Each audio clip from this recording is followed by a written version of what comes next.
right, welcome to our next session of WARBC Pastor Meet and Greet. It's been a little while since we've done one of these, and we're bringing these back here. And today I've got Drew Wilson here. And so, Drew, thanks for joining us. My pleasure. I'm glad to be here.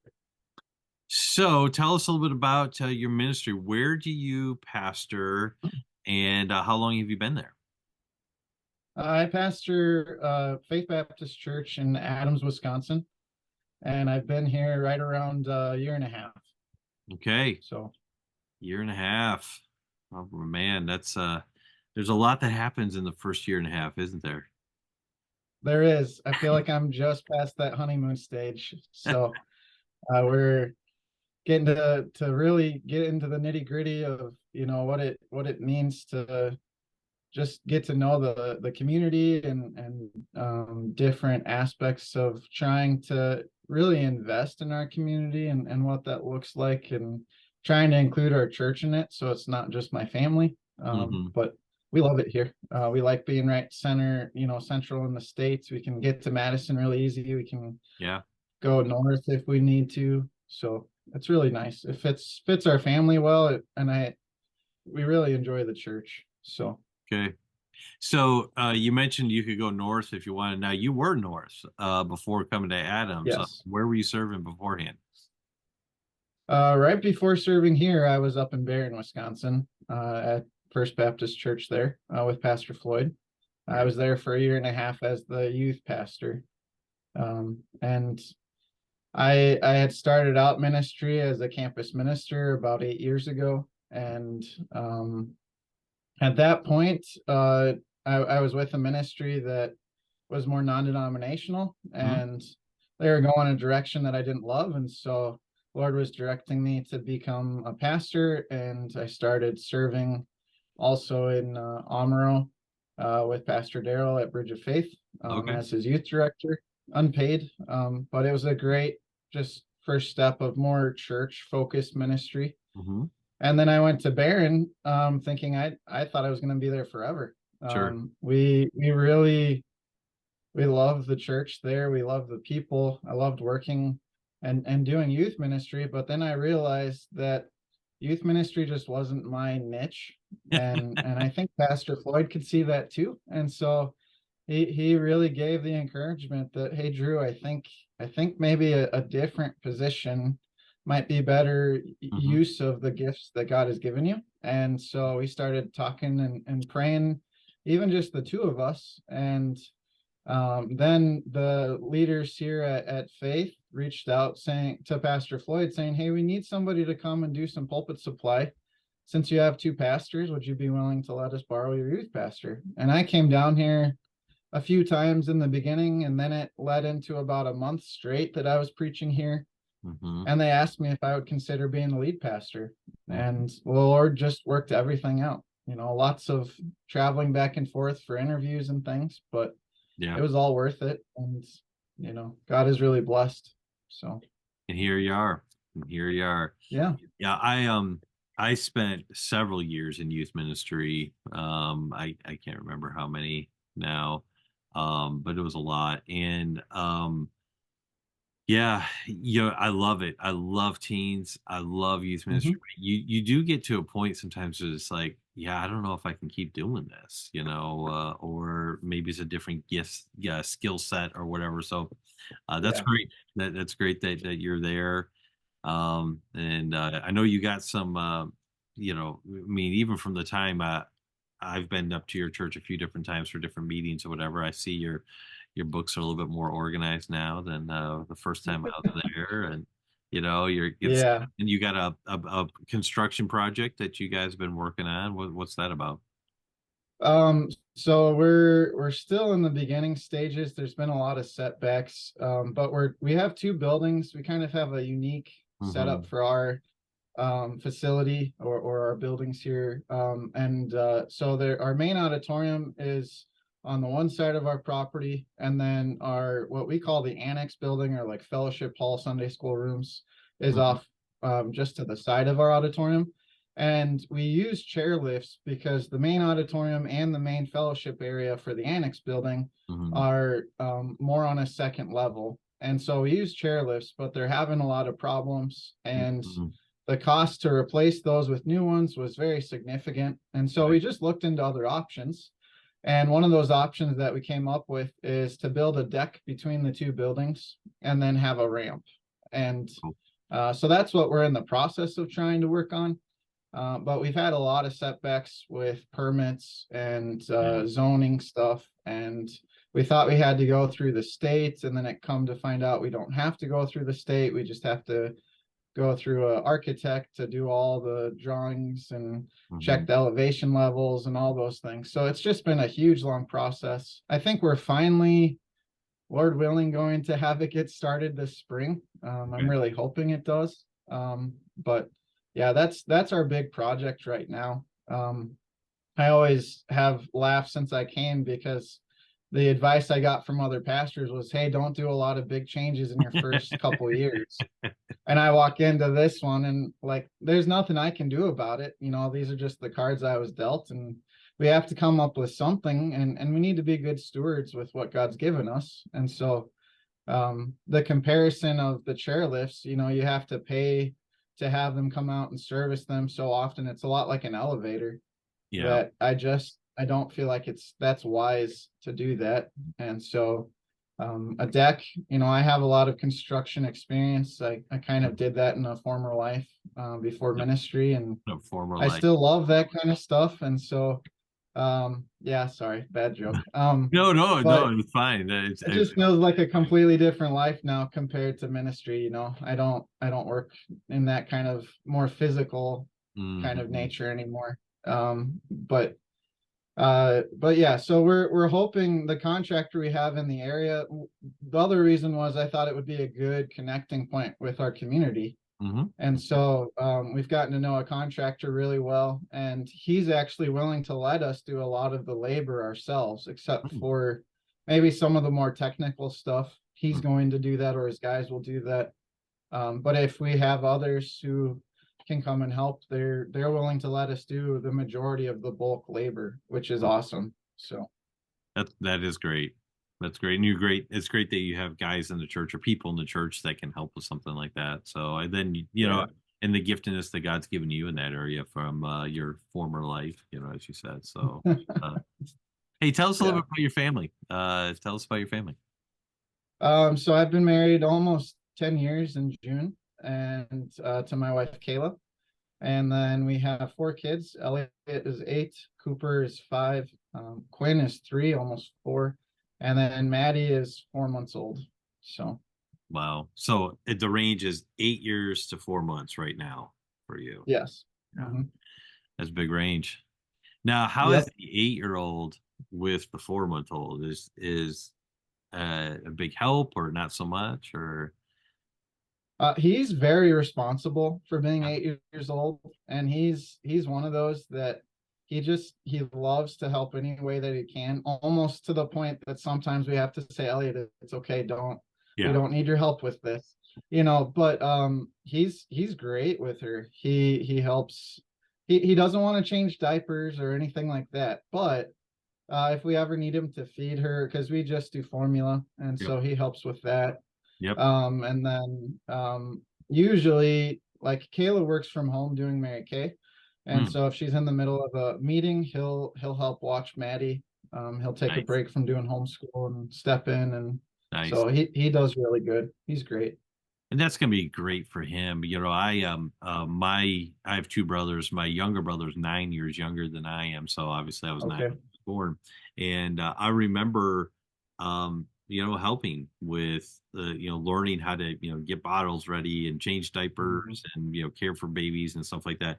And that actually was really helpful to me when we had our own children. I was Yeah. like, yeah, I've done this before. I've held a baby before, and even in Mhm. ministry, I remember uh helping a ministry out in California as it was we were kind of consulting another pastor and I and the pastor out there we went to visit someone in their church that had just had a baby, and so I went to the hospital room with them, and so I asked the mom. I was like, hey, and I put the hand sanitizer on and say, hey, can I pray? Can I hold the child and pray? And I had waited to see if this pastor was going to do it, and he wasn't doing it.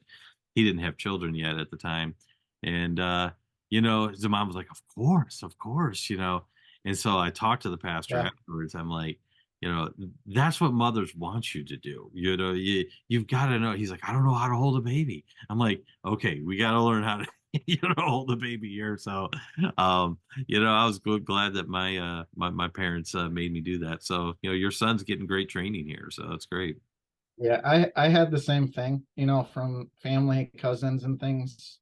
And I grew up in a ministry family, and so like there was times where my sister and we would babysit while my parents would do like council meetings or things. Hmm. And I really believe that the Lord used that to prepare me to Oh be a yeah. father and for ministry too. Because I mean, I'm not the first one to hold like newborns just because Yeah.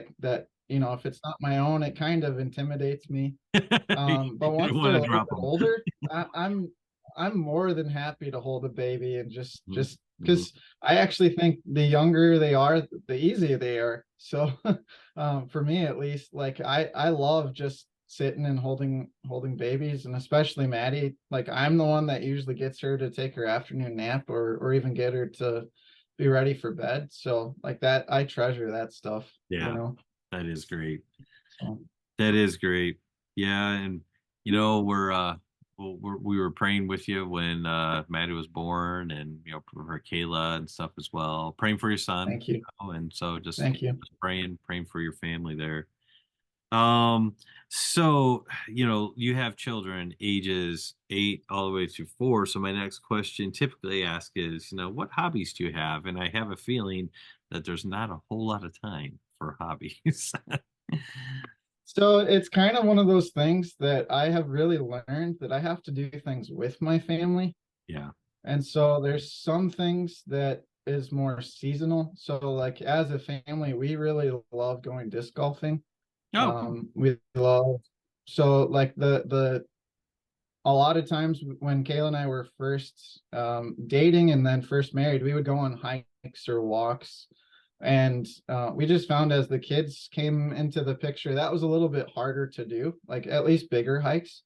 And so, but our boys love frisbee, and so we kind of thought, hey, let's kind of do a combination of both, Yeah. and we can go disc golfing. And so Oshkosh was really great because there was a lot of free disc golf courses Hmm. in Oshkosh or in the Fox Valley. Hmm. And we really got into it when Elliot was younger. And we haven't done it as much in the last year or two, just because it's harder with more kids. But that's one of my, if I was going to say a hobby, that would be something. The other thing I can't really do with my family, I still love building things and carpentry, and Hmm.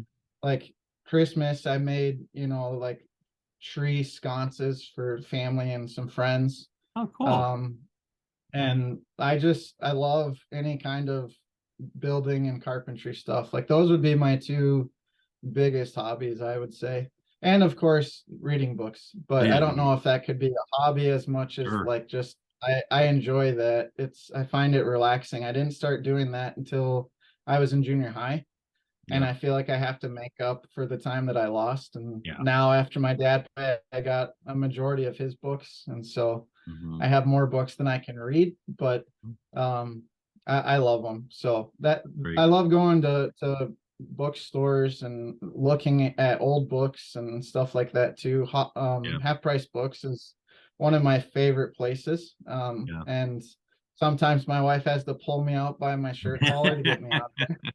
But or more like my coattail because we kind of have a height difference. But Yeah. Yeah. um, but we love just going into old bookstores and coffee shops and all those kind of things too. So Sounds fun. And then some of those skills, those that you have, like with woodworking and things like that, that is something that you can pass on to your children and things as they get older. So yeah, that's great. And one thing I've heard, I don't know if you find this to be true, but as pastors, a lot of our work, we don't see end products. Okay, so Yep. it's always a work in progress. The job is Yep. never done of what we're doing, and we're trying to help people change or whatever. It's just there's Hmm. very rarely do we see a finished product, right? Anything. Right. So that's where a lot of pastors I know, they do enjoy woodworking or something like that because there is a finished product at the end I of. I'm a finisher by nature. Mhm. So like even when I was doing construction, I hated finishing the day on a big project because you just can't get everything done, especially a whole kitchen remodel. You can only do it in Yeah. stages. I Yeah. hated it because I like to do small projects where I can get it done all in one day Yeah. because I'm a finisher. Mhm. And if there's anything that I struggle with ministry, is you can't just like you said, you're Mhm. never usually never going to get to that finished project. It's Yeah. always a work in progress and working to get to that end goal. But we majority of the time we won't see that end goal till we get to heaven, Yeah. and so if there's anything I struggle with, it's that. But the thing that I love about, and I don't want to sound prideful, but the thing that I love about the things that God has Mhm. gifted me with Mhm. is a lot of them are very relational. Mm. So, I mean, reading books, maybe it's harder to be relational, but I can go into a coffee shop and be reading a book Mhm. or trying to work towards doing that. Mhm. And people will just come up and start talking to me. Like I Sure. went to Oshkosh to visit a friend, and I spent about 2 hours in a Starbucks trying to read through preparing for my next sermon series, and I didn't even get to read the sermon series because, or the book I was trying to prepare for, because an older gentleman just said, you don't see people reading physical books anymore, and Yeah. it just spurred a whole almost like 5 6 hour conversation that I was Mhm. like, man, I have to get going. But I got to share the gospel and just really build connections with that It's guy. great. And it was awesome, That you is know. great.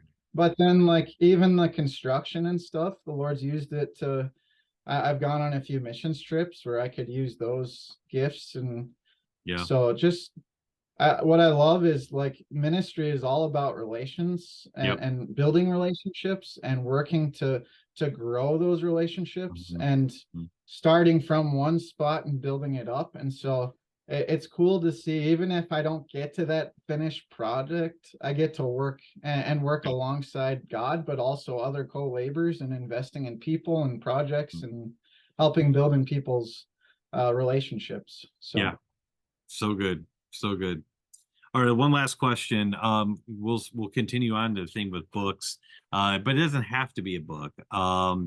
What what resource has been helpful to you in ministry? So it could be a book. Maybe there was a book or two that you read that was very helpful about pastoring, preaching, sermon, preparation, biblical interpretation, whatever. Or it could be just any resource, like conference, an app, or anything like that you have found helpful to you as a person and as a pastor?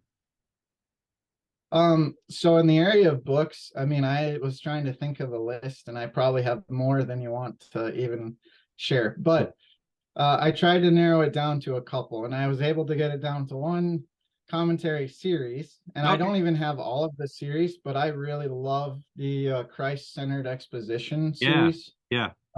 with David Platt, Aiken, and Tony Moretta. Hmm. I love, like, there's something for me that I just connect with the way that those authors interpret, and it really helped.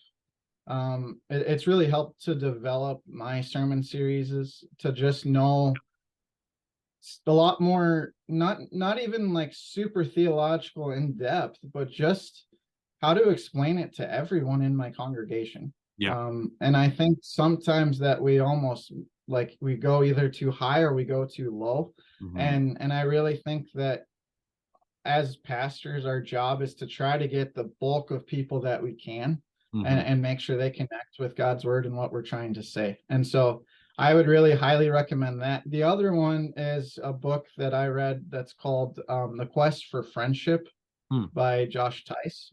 Hmm. Um, and it really talks about seeing the differences between different levels of what a true friend looks like, what a what someone who is almost trying to take advantage of, or how you benefit them. Hmm. And even like, even in the idea of pastoring, there are people that we need to be friendly with, but we shouldn't share all of our heart with them. Right. Um, we need to recognize those people who are in that inner circle, and those people that we can. And so I started reading that when I was a youth pastor in Barron, Mhm. and I was struggling with trying to find that picture of what a true friend is, what that inner circle is, what is somebody that I can share my heart with, and it really changed my mindset on, not that I changed investing in people, not that I changed in working on relationships with people, but knowing what is that level of like how much I share with people. Yeah. You got to Um, manage the expectation of what the relationship is for. So, yeah. yes, yeah. Yeah.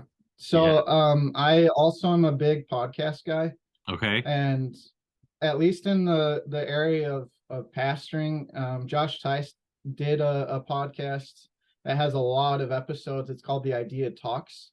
Okay. I would highly recommend that as well. They cover a lot of different subjects, different themes, and some of them are a little bit more fun.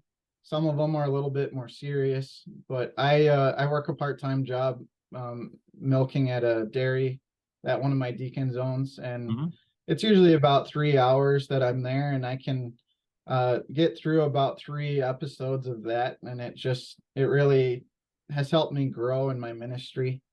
Very cool. And then the last resource that I want to really encourage a lot of our pastors in the state to come be a part of, but I know for some it's a big drive, but it's only 3 times a year, right? So Pastors Theological Collective, or The Pastoral Pastor Theological Theologian Collective, and I did not put Theologian you up to Collective. the, Excuse me. I did not Excuse me. put you up to No, you plugging didn't. this. But You yeah. didn't. You didn't. And I even got the name wrong. But Yeah. um, Yeah. I have to say that even just in the last year and a half, the few that I've been to, Hmm. I don't always go because I know, like, I haven't even known any of the speakers, if I'm honest. Yeah. So that's not the reason that I go to them. I have found that, and maybe it's because I am at a small church, and I have one pastor friend within about 20 minutes of me. Hmm. Most, even in our association, are about 45 minutes to an hour and a half away.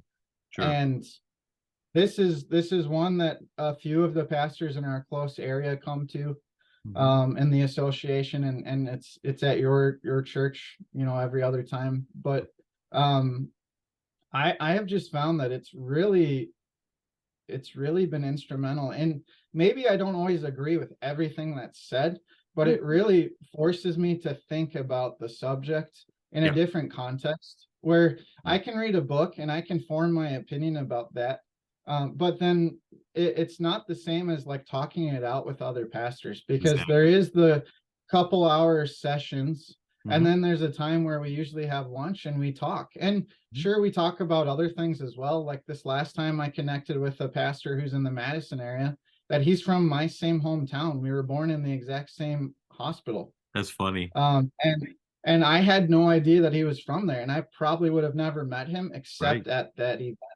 Yeah. And so we got to talk about the subject, and then we got to have a whole nother connect to talk about Boise State, and just our hometown. So I really want to encourage pastors to be a part of that, because it's helpful to have the training, to take the break and step away from your own ministry, but then also to be around other evangelical life like-minded pastors who care about the same things, who care about, I've had pastors there that have just paused, and they, because they've asked like what's going on in your ministry and in your life, and Hmm. they've stopped and prayed for my ministry, Yeah. and prayed for me personally, Hmm. and more than one occasion, Hmm. so for me, that's been really cool. I formed a lot of extra relationships in the state that I probably would have never even had outside of that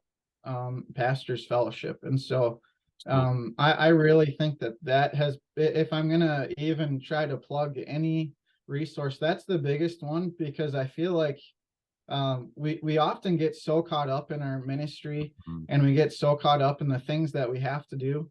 And the thankfully my leadership has set aside a portion of our budget for myself and my wife, if it works out, to go to some conferences. Yeah, there you But go. they love that I can go to that, and really all it costs me usually is just some gas. Yeah. I don't even have to pay for lunch half the time. So Yeah. um I really think it's a great resource. So Well, I am, obviously not going to disagree with you there, as the co-founder of it. But yeah, pastor-theologian.com, and you can see the next lineup of speakers. We meet 3 times a year, so and I'm always glad that you come. So I can't think of no better way to end this interview with that endorsement. So sounds thank you. good. Hey, thanks so Yeah. much for your time, and thanks for what you're doing in the state here in your ministry. And it's been great chatting with you. Oh, it's been my absolute pleasure. So thanks for all that you do as well, Jeremy. It was my privilege.